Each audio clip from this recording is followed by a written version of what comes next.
Assalamualaikum warahmatullahi wabarakatuh. Teman-teman, balik lagi di channel YouTube gua, Hairun Imam. Nah, di video kali ini kita akan melihat dan mendengarkan bagaimana penjelasan dari Bung Fahri Hamzah terkait dengan orang-orang yang masih menyimpan sakit hati karena kalah Pilpres di tahun 2024 kemarin, teman-teman. Dan karena itulah mereka masih menyebarkan hal-hal negatif, narasi-narasi perpecahan, narasi-narasi untuk membuat hubungan Pak Prabowo dan Pak Jokowi ini menjadi retak, narasi-narasi yang ingin melihat negara ini tidak baik-baik saja kali teman-teman ya. Oke, sebelum kita masuk ke videonya, jangan lupa like, subscribe, dan share. Dan tanpa perlu berlama-lama lagi, mari kita simak videonya berikut ini.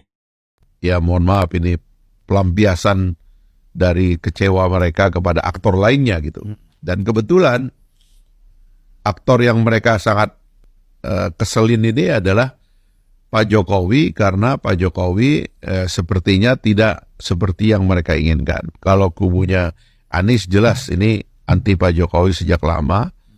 Kemudian kubu Ganjar ini adalah sisa-sisa yang pernah mendukung Pak Jokowi, terus marah karena Pak Jokowi memilih Pak Prabowo. Nah, mereka mesti mencari jagoan baru, tidak ketemu. Nah, ketemulah yang terdekat itu adalah pengen masuk ke Pak Prabowo. Itu loh. Sehingga berharap Pak Prabowo itu akan meninggalkan Pak Jokowi. Kira-kira di logikanya kan begitu. Yeah.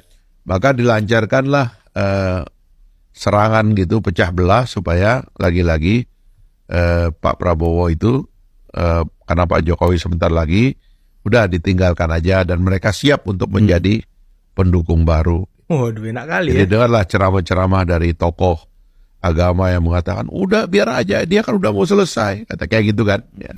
Barisan sakit hati. Kemudian partai-partai yang ngomong bahwa kami lebih punya tradisi loyal daripada Pak Jokowi. Ya kan, kalau bisa kami mau masuk koalisi, tapi Jokowinya jangan masuk. Bahkan kalau bisa nanti Gibrannya juga diganti di tengah jalan. Waduh, siapa tuh teman-teman? Ini adalah desain daripada mereka-mereka yang sebenarnya mencari idol baru dan tidak tahu caranya melampiaskan kekecewaannya. Nah, karena ini hanyalah kekecewaan, saya kira mudah-mudahan pemimpin kita dewasa membaca ini. Ini adalah sebenarnya manajemen komunikasi saja. Nanti harus ada komunikasi elit yang justru nuntasin ini, Bang. Supaya rakyat itu juga tahu kalau kita berbeda itu sebenarnya beda apa sih sebenarnya gitu. Kan beda jalan pikiran, beda cara kita melihat persoalan. Bukan perbedaan kalau nggak bersama dia berarti kita beda. Nggak begitu, karena orang ini kan aktornya berubah-ubah. Tapi konsepnya kan boleh jadi, konsep yang tadinya dibawa oleh aktor yang sudah tidak ada, sekarang juga ada di aktor yang sekarang ada. Ya kayak misalnya kalau berbicara tentang kemandirian bangsa, ya kan, keberanian menghadapi kekuatan-kekuatan asing yang mungkin diidolkan di calon yang kalah. Tapi coba berpikir, apa Pak Prabowo bisa diragukan soal seperti itu? Kan jangan tidak, diragukan. ya sudah. Yeah. Karena gagasannya sama, ya kita ikut, kan gitu kira-kira. Tapi ada juga partai yang tokohnya berbeda pandangan, tapi ya malah sakit hati ya kan, malah ngamuk-ngamuk, mencak-mencak teman-teman. Siapakah dia? Nah, apalagi kalau kita bicara payung besarnya rekonsiliasi, justru kita ingin mau mulai tradisi agar antara pemimpin yang lama dengan yang baru itu terus bersatu, bahkan merangkul yang lain-lainnya. Karena dunia memerlukan persatuan para pemimpin di Indonesia. Karena beliau orang yang tidak pernah soal pribadi itu jadi persoalan. Beliau orang yang longgar hatinya, nggak pernah dendam sama orang, nggak pernah nyimpen, nggak pernah memusuhi orang.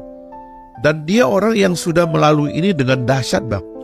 Bayangkan, Bang, 98 itu, saya sebagai anak muda setelah melihat dia sebagai hero, tiba-tiba dia kena semua macam tuduhan, Bang.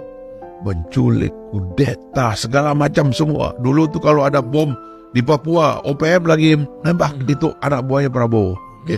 Dulu begitu, Bang, sakit. Iya. Dan dia udah lalu itu, dan dia anggap itu udah selesai. Sekarang ini kita bersatu, ayo jadi negara besar yuk. Songsong Indonesia Emas 2045 ini banyak generasi muda kita ini yang perlu pekerjaan, perlu tempat untuk mengekspresikan dirinya, membangun bangsa yang besar ini. Ayo kita satu ke situ. Bukan berarti bahwa kemudian orang tidak boleh ngeritik pemerintah, mengkoreksi kebijakan. Itu ada tempatnya, Bang. Gitu loh. Kita juga waktu dulu belum ada sosial media, Bang. Gak seenaknya tiap pagi dia bangun pagi belum apa-apa dia keluar pagi-pagi di situ. Mesti riset dulu. NGO zaman dulu, Bang, riset dulu. Dapat pembiayaan, riset dulu. Habis itu bikin analisis data statistiknya diungkap, dipublish. Enak kita bacanya, Bang. Iya. Sekarang ini yang ribut ini kan nggak ada risetnya, Bang. Nggak ada dewan redaksi. Hasil omon-omon semuanya kan, hasil analisis pribadi, hasil analisis dari sosmed, hasil omon-omon. Nah itulah. Dan tidak semua orang yang berpengalaman seperti Abang, orang senior di dunia jurnalistik, tahulah mengambil kesimpulan itu gimana sih caranya. Fakta itu dibaca kayak apa sih. Sekarang itu udah liwat semua, Bang. Nah, karena itu saya kira ini waktu kita elit-elitnya itu jangan terganggu sama itu. Be positif. Ini presidennya mau kita bersatu dan Pak Jokowi sudah merintis dengan Pak Prabowo persatuan ini. Ayo kita gabung untuk bersatu, bukan untuk bersekongkol dan melakukan kejahatan ya. Untuk bersatu demi bangsa ini dengan fungsi kita masing-masing. Kalau saya ibaratkan ya situasi hari ini sebenarnya seperti, kalau dikecilkan nih Bang, seperti kayak sepak bola kita. Sepak bola kita ini masih aja meribut. Ada saja orang-orang yang masih meributkan soal naturalisasi. Udah siapa tuh? Gitu. Itu kan gak masuk akal, Bang. Rocky Gerung. Mereka kan kalau mereka pengamat sepak bola atau mereka orang yang mau concern dengan sepak bola, artinya kan mereka bisa lihat. Bahkan negara seperti Prancis aja pernah di satu pertandingan misalnya, mungkin nggak ada orang berdarah Prancis 100% tuh di situ. Gitu. Udah campur aduk, ada dari Afrika, ada dari Asia, macam-macam itu.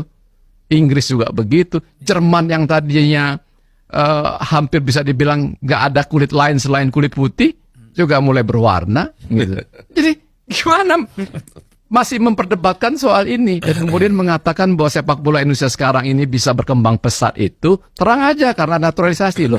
Naturalisasi ini kita terima udah 3 periode kepemimpinan ketua umum yang lalu kok gitu. Nah cuma baru berhasil sekarang karena ada ketua umum yang cukup disiplin untuk memilih pemain yang bagus, terus kemudian punya kemampuan juga untuk bagaimana meyakinkan mereka menjadi pemain di Indonesia. Dan kemudian ketika menjadi pemain Indonesia mereka lihat atmosfer sepak bola kita begitu dahsyat. Jadi memang ada keinginan besar dari para diaspora sepak bola kita ini bahwa bermain menjadi pemain nasional di klub di negara Indonesia itu membanggakan karena ada rakyat Indonesia yang memang 70% adalah penggemar bola. Dan kalau kita lihat pertandingan terakhir itu di stadion utama kan luar biasa merinding itu Bang. Gitu. Itu kan bikin semua pemain naturalisasi itu kenapa nggak dari dulu kita nih membela Indonesia begitu. Dan bahkan saya ada tahu satu cerita Bang, Justin Hubner dan Ivan Jenner itu dia punya sahabat satu lagi yang sebenarnya udah dari dulu itu menginginkan bisa menjadi pemain nasional Indonesia, keturunan Indonesia juga, saya lupa namanya. Sayangnya dalam proses naturalisasi itu dia kecelakaan mobil, jadi dia meninggal dunia. Nah yang dua ini nih yang berhasil, yang tadinya memimpikan mereka bisa bertiga bersama-sama membela Indonesia, itu kalau setiap selesai pertandingan itu selalu mengenang si sahabatnya ini, saya lupa namanya itu. Wah itu kan kalau kita dengar cerita Justin Hubner dan Ivan Jenner itu, luar biasa kan. Namanya Noah Gesser kalau nggak salah teman-teman yang kecelakaan sebelum berhasil dinaturalisasi. Nah beliau ini posisinya penyerang kalau nggak salah, itu mantan pemain Ajax Amsterdam teman-teman. Dan ya ketika selesai pertandingan waktu itu Justin Hubner memang pernah membentangkan foto dari Noah teman-teman. Karena mereka berdua memang ya ingin dan punya niat, punya tekad untuk membela merah putih timnas Indonesia. Jadi mereka muda-muda jauh-jauh hari dari sekarang ini mereka sudah bercita-cita menjadi pemain nasional Indonesia. Belum terbayang mereka bagaimana caranya mungkin ketika itu gitu. Dan sekarang terjadi gitu. Dan kita lihat sekarang ya, kita nonton sepak bola juga sekarang semangat sekali karena memang ada hope Bang, ada harapan kita untuk menuju Piala Dunia gitu. Kalau yang lalu kan kita nggak ada harapan. Ya. Nah, begitu juga dengan kepemimpinan Pak Prabowo hari ini. Kita juga dapat hope itu. Itu yang mahal sekali, Bang. Ya. Hope itu diberikan oleh Pak Prabowo. Bahwa di kepemimpinan saya, kita akan bawa negara ini menjadi negara maju. Nah, hope itu yang dibutuhkan oleh bangsa Indonesia hari ini. Bukan kemarahan, bukan kenyinyiran, dan sifat-sifat yang nggak pernah bisa menerima kekalahan itu. Wah, itu berat sekali, Bang. Nah, teman-teman, itulah tadi penjelasan dari Bung Fahri Hamzah terkait situasi terkini dan ya mungkin situasi politik kita hari ini, teman-teman.